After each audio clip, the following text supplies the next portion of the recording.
Muy bien, ya ingresando a lo que es la clasificación de los ácidos nucleicos, vamos a ver de que uno de ellos, un ácido nucleico muy importante, bastante conocido, es el ácido desoxirribonucleico. Nos estamos refiriendo al conocido ADN, el conocido ADN. Muy bien, vamos a hacer la descripción de esta molécula, pero en primer lugar vamos a definir, ¿no?, cuál es la función de esta molécula. Esta es la molécula justamente encargada de el almacenamiento y la transmisión de la información genética. ¿Ya? Es exactamente el ADN quien almacena y transmite la información genética.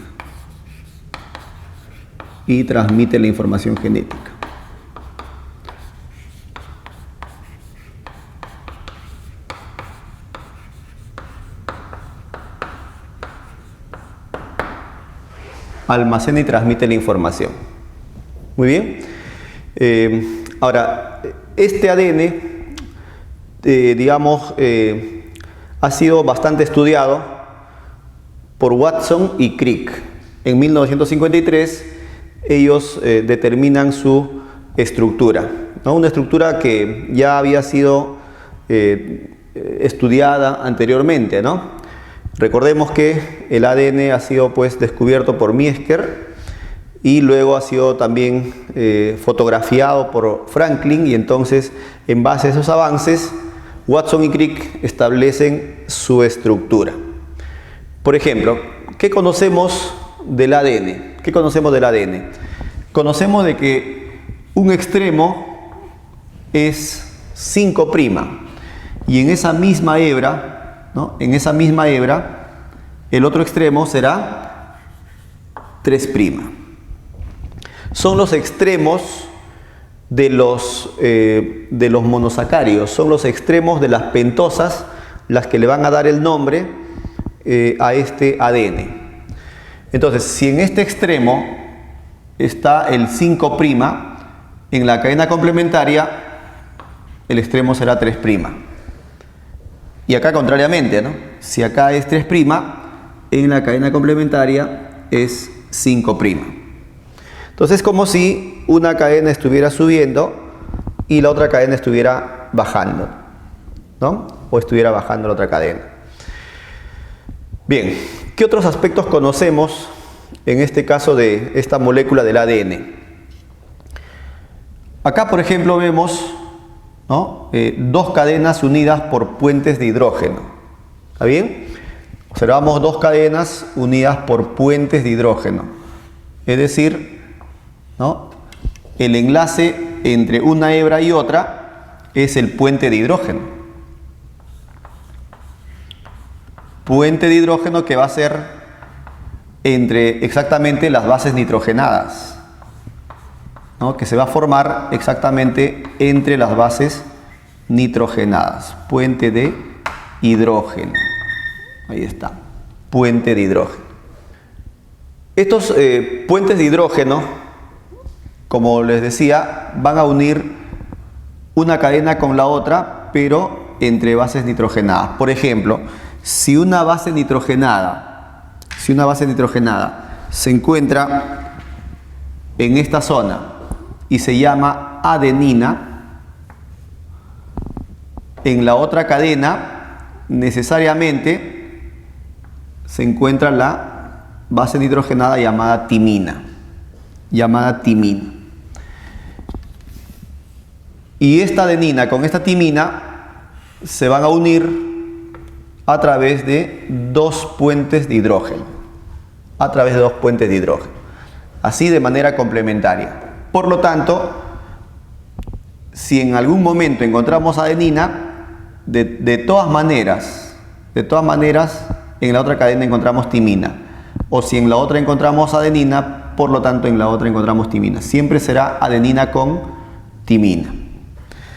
Ahora, si continuáramos analizando, por ejemplo, esa complementariedad que hay entre cadena y cadena, vamos a ver de que si por acá encontramos guanina, en la otra cadena necesariamente va a estar la citosina.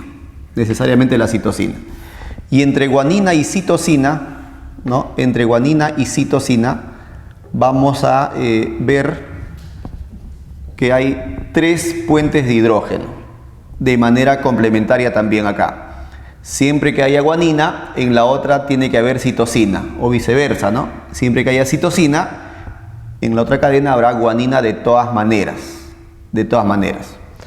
Entonces, haciendo un último repaso, supongamos que acá se encuentra la adenina, o le cambiamos, a ver, que se encuentre acá la timina. Acá encontramos a la timina. ¿Cuál sería la base nitrogenada que necesariamente debe encontrarse en la siguiente o en la otra hebra, ¿no? Necesariamente estará la adenina. Y entre timina y adenina, ¿cuántos puentes hay? Vamos a encontrar justamente que hay 2 puentes de hidrógeno. Entre timina y adenina va a haber 2 puentes de hidrógeno. Si fuera citosina y guanina, habría 3 puentes de hidrógeno. Por eso es que cuando se va a copiar la información del ADN, estas hebras se van a separar. Pero ¿en qué momento, en qué región se empiezan a separar? Justamente en aquellas zonas donde abundan las bases adenina-timina, ¿no? Ahí es mucho más fácil separar las hebras, justamente por la presencia de solamente 2 puentes de hidrógeno en comparación con los 3 puentes que tienen guanina con citosina. Bien, entonces podemos decir de que el ADN es una molécula que tiene 2 hebras complementarias, ¿no? Vamos a ir anotando eso. El ADN está formado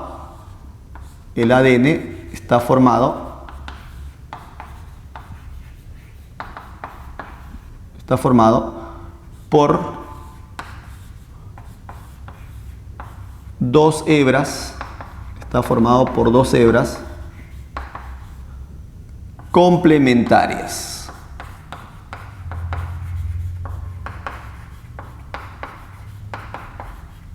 Está formado por 2 hebras complementarias. Bien, ahí podemos mencionar justamente la ley de Chargaff, ¿no? Si acá estamos ya mencionando la complementariedad que hay entre una cadena y otra, entonces acá podemos hacer mención también a la ley de Chargaff. La ley de Chargaff. ¿En qué consiste esta ley de Chargaff? ¿No? ¿En qué consiste la ley de Chargaff? Consiste en que si en una cadena hay adenina, en la otra cadena necesariamente hay timina, ¿verdad? Necesariamente hay timina. Ahora, si en una cadena hay guanina, en la otra cadena necesariamente hay citosina. Entonces, si sumamos las bases nitrogenadas de una cadena, ¿no?, van a dar una suma similar a las bases nitrogenadas que están en la otra cadena complementaria. Y entonces nos damos cuenta acá de un aspecto interesante, que la cantidad de adeninas es igual a la cantidad de timinas, que la cantidad de guaninas es igual a la cantidad de citosinas. Es más, la suma de estas bases me va a dar igual a la suma de estas bases. Pero si nosotros nos damos cuenta también, estas bases son llamadas purinas, ¿no? Estas son las llamadas purinas, las que están formadas por 2 anillos. Y estas son las pirimidinas. Pirimidinas, las que están formadas por un solo anillo. Entonces también podemos decir de que la cantidad de purinas en el ADN va a ser igual a la cantidad de pirimidinas en esta molécula, ¿no? La cantidad de purinas es igual a la cantidad de pirimidinas. Bien, en eso consiste entonces la ley de Chargaff. En eso consiste la ley de Chargaff. Vamos a hacer un ejemplo.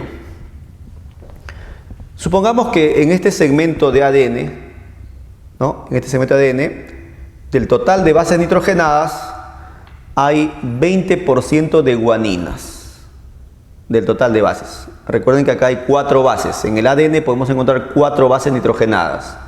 No está el uracilo acá. No está el uracilo. Entonces, hay 4 bases nitrogenadas. Y guanina representa el 20% para nuestro ejemplo. Si guanina representa el 20%, ¿no? Si guanina representa el 20%, automáticamente citosina también representa el 20%, ¿no? Porque están en cantidades iguales, ¿no? Entonces, sumado guanina con citosina, ya tengo 40%, ¿no? Ya tengo 40%. ¿Qué porcentaje del total representa una adenina? Es decir, si yo tengo 20% de guaninas, ¿qué porcentaje hay de adenina?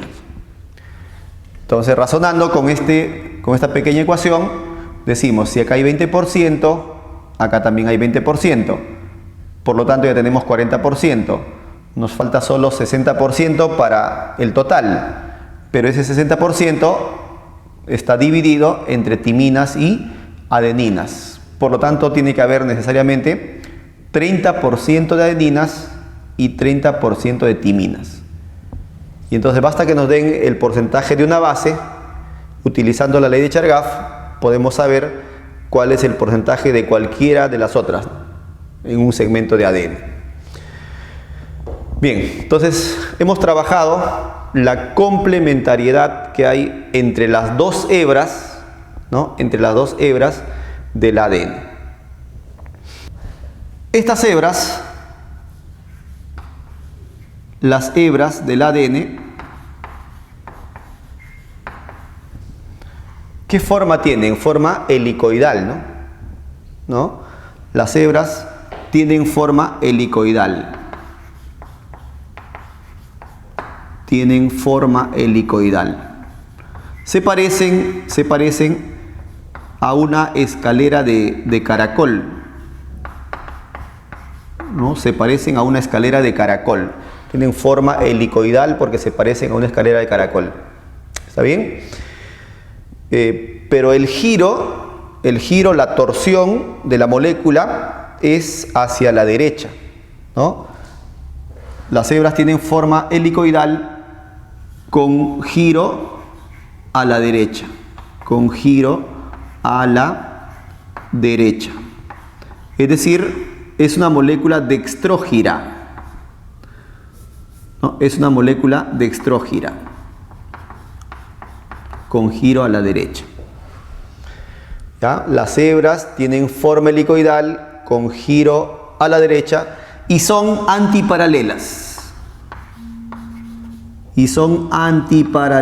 Estas hebras van a ser antiparalelas. Giro a la derecha y antiparalelas. Muy bien. A ver, giro a la derecha porque la torsión es justamente en ese sentido, ¿no? ¿Ya? Helicoidal porque tienen forma de hélice, una escalera de caracol.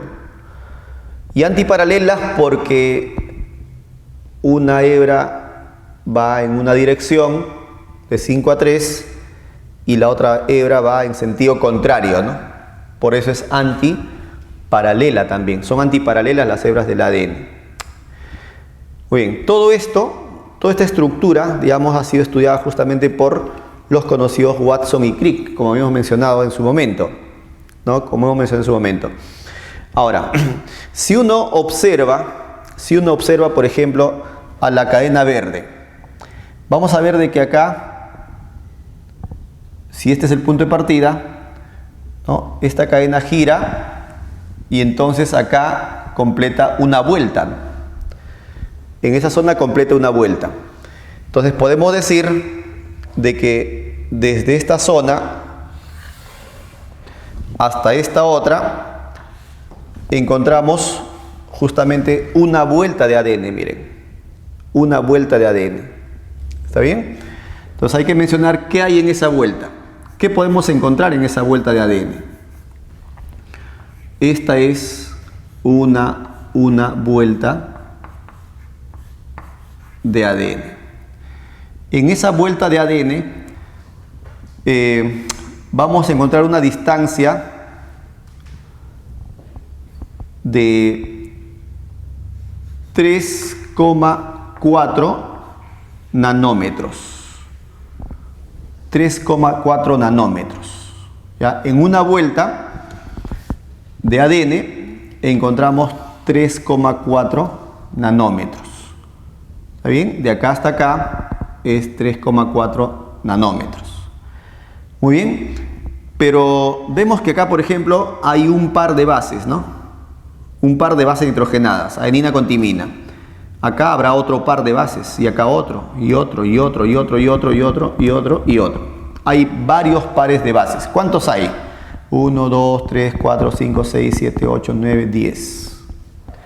¿Está bien? Eso quiere decir que en una vuelta, estudiantes, en una vuelta, hay aproximadamente 10 pares de bases. 10 pares de bases. Eso es lo que podemos encontrar en una vuelta de ADN, miren. 34 o 3,4 nanómetros de distancia y 10 pares de bases. Ahora la pregunta es, si en una vuelta hay 10 pares de bases, ¿cuál es la distancia entre un par de bases y el otro par? ¿Cuál será la distancia entre un par y otro en el ADN? ¿No? De acá hasta acá. ¿Qué distancia hay? Esta distancia queremos saber. Y entonces, si en una vuelta donde hay 10 pares de bases hay 3,4, entonces hay que dividirlo entre 10. Y entonces la distancia será 0,34 nanómetros. Es la distancia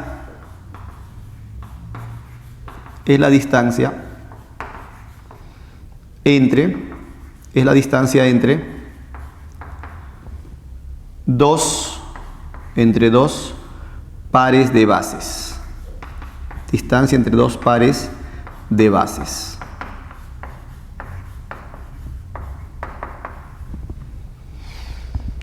Muy bien.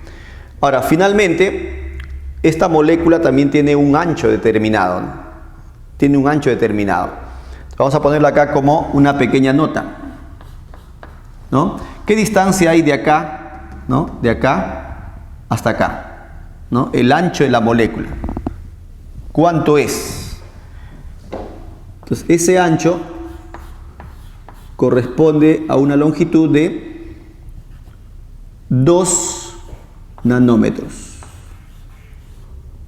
Corresponde a una longitud de 2 nanómetros. Ese es el ancho del ADN. Este es el ancho del ADN. Muy bien. Entonces, todas estas estructuras, estas características han sido estudiadas, ¿no?, por los investigadores Watson y Crick, ¿no? Watson y Crick. Ahora bien, no es el único tipo de ADN el que estamos estudiando. En todo caso, ¿qué tipo de ADN estamos estudiando? ¿A qué tipo de ADN hemos caracterizado? Entonces hay que recordar de que hay clases de ADN. Hay clases de ADN. El que hemos estudiado es el ADN, ¿no? Es el ADN de tipo B. Pero hay un ADN, ¿no? Pero hay un ADN que es de tipo A. Y hay un ADN que es de tipo Z, ¿no? Entonces podemos decir que el ADN más abundante en nuestra célula, el comúnmente estudiado, es el ADN B. Este es nuestro ADN. Cuando hemos estado describiendo ahí las características, hemos estado hablando de este ADN, del ADN B. Entonces este ADN tiene algunas características, ¿no? Por ejemplo, es dextrógiro, ¿sí o no? Este ADN es dextrógiro. Tiene giro hacia la derecha, ¿no? Giro hacia la derecha. El ADN Z, todo lo contrario, ¿no? Es levógiro. Es levógiro. Es decir, tiene giro hacia la izquierda, ¿no? Tiene giro hacia la izquierda. Y el ADN A, igual que el ADN B, también es dextrógiro. Este también va a ser dextrógiro. Bien, otra característica. El ADN B, ¿no? El ADN B que estamos viendo ahí, tiene 2 nanómetros de ancho, ¿no? Tiene un ancho de aproximadamente 2 nanómetros. 2 nanómetros. Muy bien, el ADN A, ¿no? El ADN A es más ancho. Tiene un ancho de 2,3 nanómetros. 2,3 nanómetros. Y el ADN Z tiene un ancho de 1,8 nanómetros. 1,8 nanómetros. Bien, un aspecto más que hace la diferencia entre los diferentes ADNs va a ser, por ejemplo, la cantidad de bases. ¿Ya? ¿Cuánto tenemos acá? 10 pares de bases por vuelta. 10 pares de bases por vuelta. Hemos señalado acá, ¿no? 10 pares de bases por vuelta. Eso pasa en el ADN más común, que es el ADN B. El ADN A, digamos que es un ADN que tiene mayor cantidad de pares de bases. 11 pares de bases por vuelta. 11 pares de bases por vuelta. No es más largo, digamos, ¿no? Está más estirado. ¿Ya? Y el ADN Z tiene 12 pares de bases por vuelta. 12 pares de bases por vuelta. Muy bien. De esa manera, entonces, podemos diferenciar al ADN común de nuestras células, que es el ADN B, ¿no?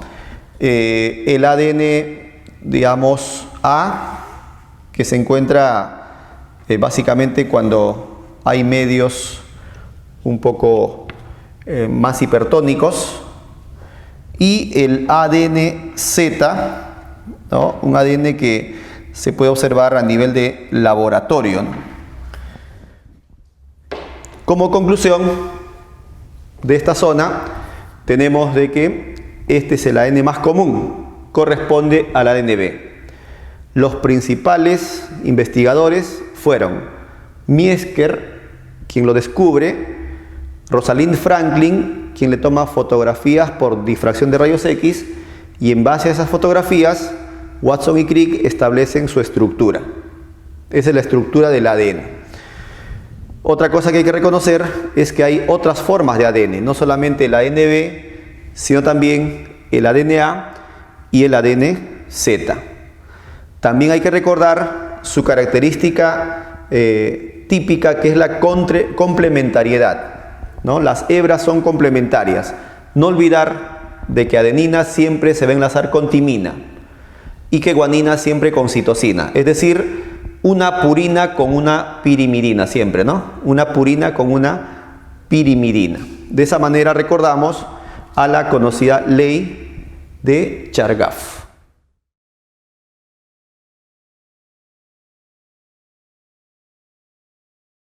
Muy bien, y ahora vamos a estudiar, por último, al ácido ribonucleico, simplemente conocido también como el ARN.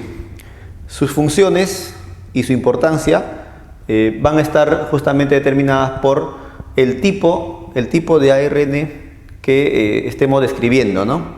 Entonces, en ese sentido, vamos a ver acá a tres tipos importantes. El ARN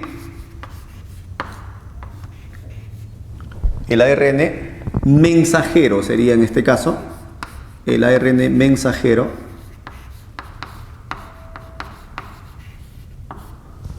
El otro tipo es el ARN de transferencia, se llama, el ARN de transferencia.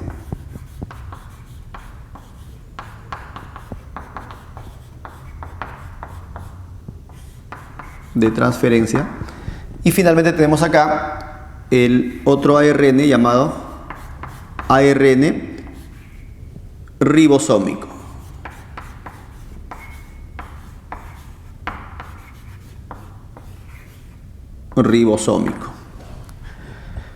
Muy bien, estos son los tres tipos de ARN más comunes. Pueden haber otras formas seguramente. Por ejemplo, en las células eucariotas tenemos el ARN heterogéneo nuclear, que no hay en bacterias, por ejemplo. Pero estos serían los tres ARN más comunes. Muy bien. Ahora, estos ARN van a ser sintetizados por determinadas proteínas, determinadas enzimas. En ese sentido, el ARN mensajero es sintetizado por la enzima.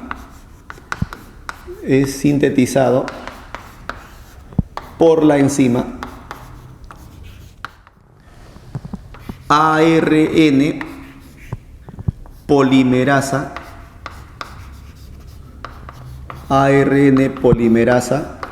De tipo 2.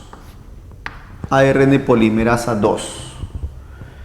Muy bien. El ARN de transferencia, por lo contrario, es sintetizado. No, va a ser sintetizado por la enzima.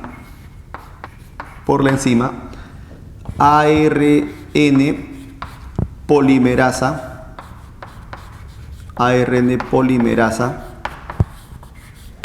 de tipo 3. Finalmente, el ARN ribosómico va a ser sintetizado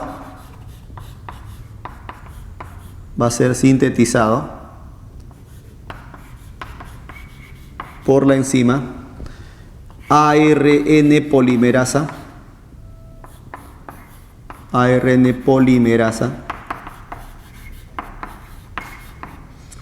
de tipo 1. ARN polimerasa 1. Entonces, para las diferentes moléculas de ARN tenemos una determinada enzima. Eso seguramente le va a dar una diferente secuencia, una diferente conformación. Muy bien.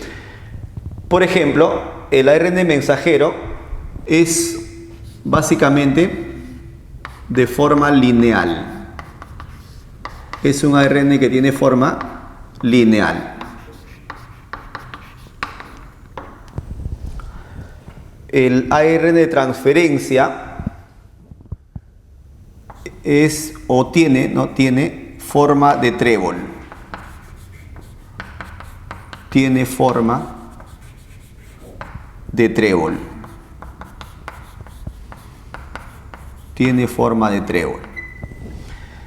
Y el ARN ribosómico tiene forma globular.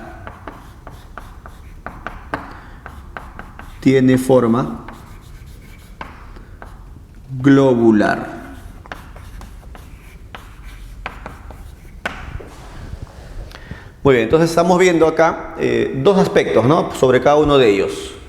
¿Qué enzima los sintetiza? ¿No? ¿Qué enzima los sintetiza y qué forma tienen? Entonces acá sería polimerasa 2, polimerasa 3, polimerasa 1. Forma lineal, forma de trébol y una forma globular, una forma, digamos, tridimensional, ¿no?, la parte del ARN ribosómico. Bien, ahora, algo respecto de sus estructuras. El ARN mensajero tiene, por ejemplo, en un extremo, un capuchón, ¿no? Un capuchón que le va a permitir, ¿no? Un capuchón de metilguanina que le va a permitir ser reconocido,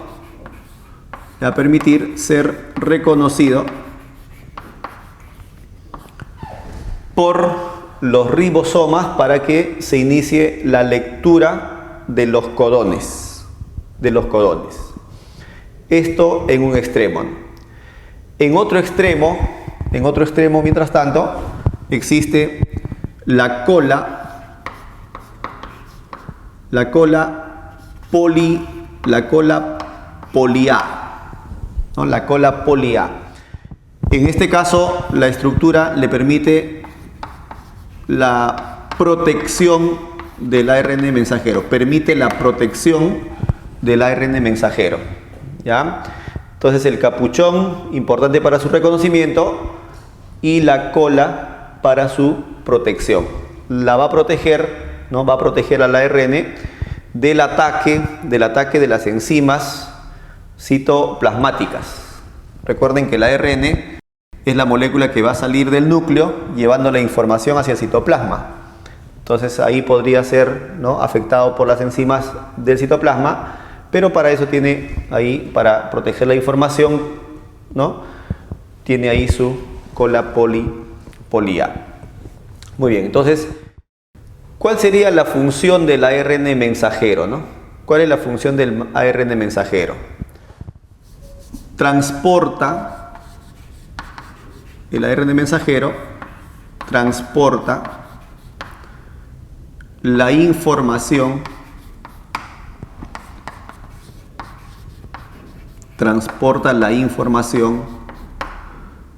del núcleo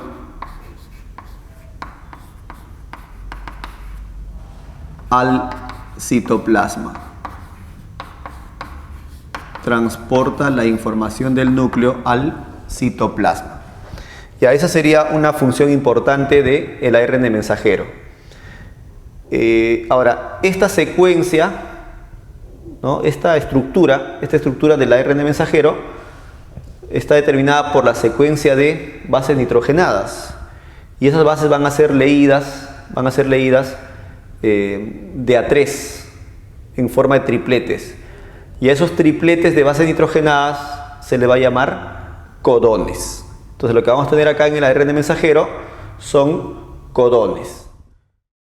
Acerca de exactamente qué tipo de codones hay, qué información, ¿no?, están llevando estos codones, vamos a profundizar un poco más su estudio en un tema posterior. Por ahora es importante conocer de que el ARN mensajero es el que sale, pues, ¿no?, del núcleo del citoplasma en una célula eucariota, llevando la información justamente del ADN. Muy bien, por eso se llama ARN mensajero. Bien. Ahora, el ARN de transferencia, ¿no?, así como el ribosómico también, estos ARNs van a participar, pues, durante la síntesis de proteínas. Entonces, el ARN de transferencia tiene otra importancia en ese sentido. Si acá, por ejemplo, estaban los tripletes llamados codones, acá el ARN de transferencia tiene el llamado lazo del anticodón.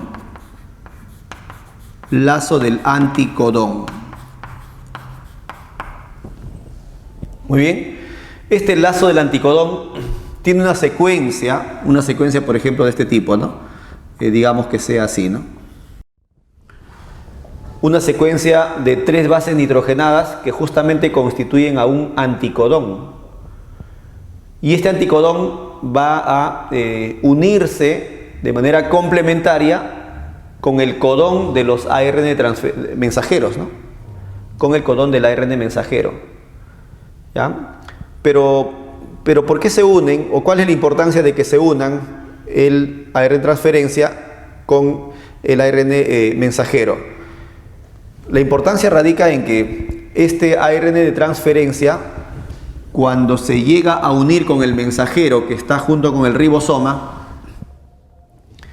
va a transportarle también a esa zona un aminoácido. ¿Y dónde se transporta ese aminoácido? Unido al extremo 3' de la molécula. Entonces, esta molécula tiene un extremo 3' y tiene un extremo 5'. Y acá, ¿no? Acá en el extremo 3', tiene lugar la unión, ¿no? Tiene lugar la unión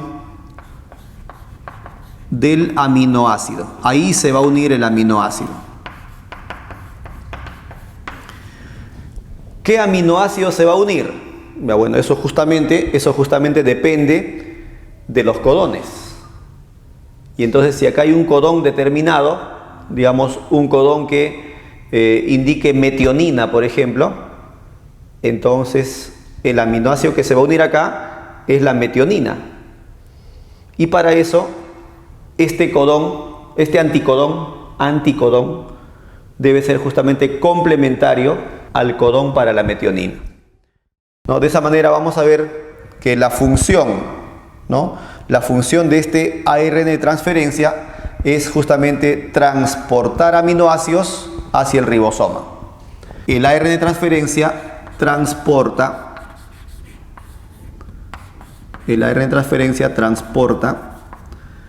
aminoácidos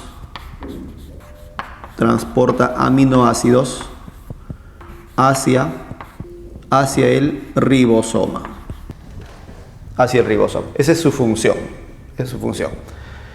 Muy bien. Finalmente, el ARN ribosómico. Como vemos acá, ¿no?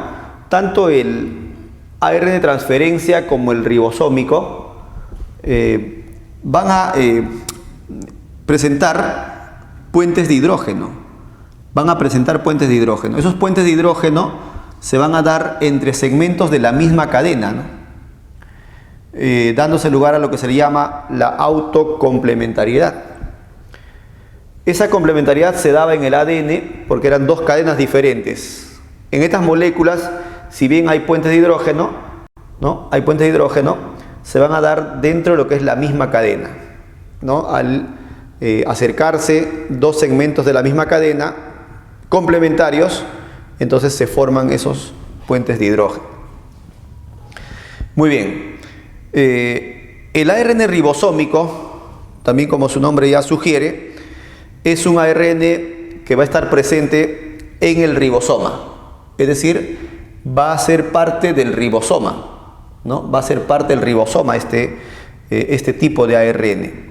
Entonces podemos decir de que este ARN es estructural, ¿no? Constituye al ribosoma.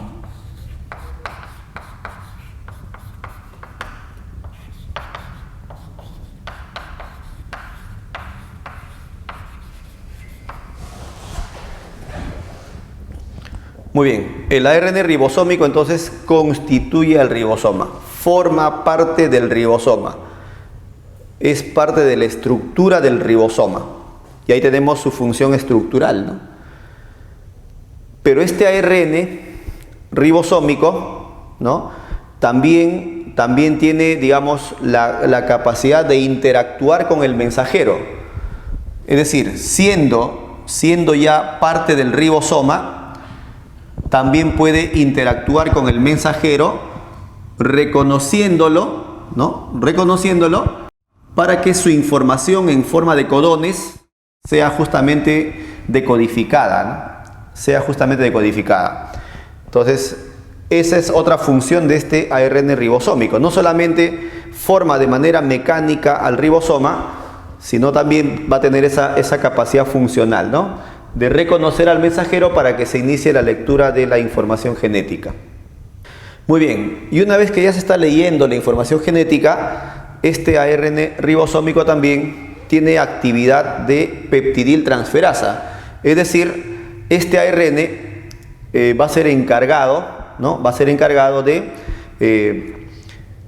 unir a los aminoácidos que el ARN de transferencia ha llevado hacia el ribosoma, ¿no? Este ARN de transferencia va a llevar aminoácidos al ribosoma. Pero para que se forme una proteína, estos aminoácidos tienen que ser unidos por enlace peptídico. La formación de ese enlace peptídico justamente lo va a realizar el ARN ribosómico. ¿Por qué? Porque tiene actividad de peptidiltransferasa, que es justamente la molécula que va a poner enlaces entre dos aminoácidos. De esa manera, ¿no? A diferencia del ADN que almacena y transmite información, el ARN tiene una participación fundamental durante la síntesis de proteínas. Uno llevando la información, el otro transportando aminoácidos y el otro uniendo los aminoácidos para formar una proteína como producto final. Esto en el proceso de la expresión genética.